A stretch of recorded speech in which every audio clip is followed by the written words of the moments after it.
Hi best friend! Nagluto ako dito ng homemade tocino. So guys, first time ko best friend magluto ng homemade tocino.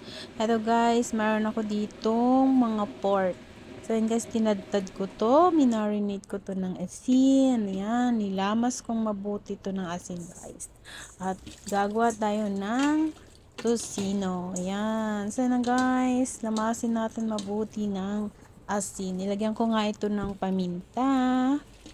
Ayan, and binudburan ko to ng maraming paminta guys. So yun guys, lamasin lang natin to mabuti para ma-mix lahat. At nilagyan ko nga ito ng maraming bawang. So yun guys, ang gagawin natin dito ay garlic flavor. At nilagyan ko nga din po ito ng dark soy sauce. Ayan, para mag-dark yung kulay ng ating pork. So, ayan na guys, minarinate ko nga ito. At nilamas-lamas ko hanggang ito ay ma-absorb lahat ng ingredients na nilagay ko. At naglagay nga ako dito ng pulang-pulang asukal guys. Ayan, best friend. At naglagay din ako dito ng pineapple juice yung nasa lata. So yun guys, bababad natin lahat yan. At nilagay ko nga po to isang buong lata. And then mix lang natin to guys. Yan. Halo-haloin lang natin mabuti. Yan. Lamas-lamasin. Ayan, huwag kayong mag-alala kasi nagugas naman po ako ng mga kamay. Ayan, nilahat ko na nga po itong aking pineapple juice. So guys, bali dalawa yung nilagay ko ditong pineapple juice. At naglagay lang po ako dito ng konting red coloring. Ayan, ito nga po, nag-color na ginamit ko na nga po ang kutsara kasi baka mamula yung aking mga kamay. So yun guys, after nga nang binabad na natin yan, babad lang natin to ng 3 days bago natin to prituhin. Ilagay ko nga po ito sa ref. Sa chill lang po, wag mo nyo po ilalagay sa freezer. So ito na nga po, yan, nakababad na po yan ng 3 days. Yan, nilagay natin sa freezer. So yun guys, at magpiprito na nga po tayo after 3 days. Ayan. So yun guys, nilagay ko nga po ng mantika. So yun guys, magtutubig po yan and then magpapakuluin niya yung ating pork tocino. So yun, I hope you like this video. Please give me thumbs up, like, share, and comment down below. Miss Ayusin here. Thanks for watching and God bless po sa inyong lahat.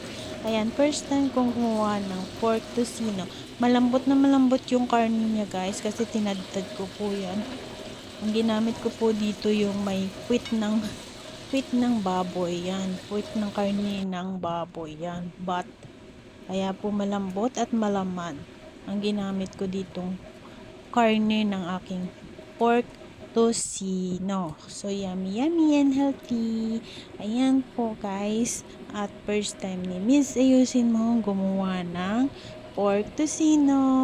Yummy. Ang sarap. Ito na nga po at burrito na yan. Look at this. Come on yan guys. Mukha na talagang pork tocino. So guys, malaki ang aking pork tocino. Yan, masarap. Yan, ito na nga po. Yummy. Kain na. So yan, nagmamantika talaga yung yan, yung sugar niya. Yan. Ito na nga po yung aking late upload ng pork tocino ko. Sa pagmimix ko ng pork tocino. Yan. Magluto na tayo ng pork tocino. Ang masarap po talaga kasi kung may mga taba-taba pa sa Kaya yan, konti lang yung taba nito. At laman po yung aking pinili. So yun guys, nakikita nyo po yung asukal niya, yung tamis. Yan, nag-a-absorb na po at nagmamantika talaga. Ayan. Yun lang po yung ginamit ko guys sa paggawa ng pork tocino ko. Ayan. Na masarap talaga yung aking pagkagawa ng pork tocino. Sana po ay bigyan nyo naman po ako ng like and comment.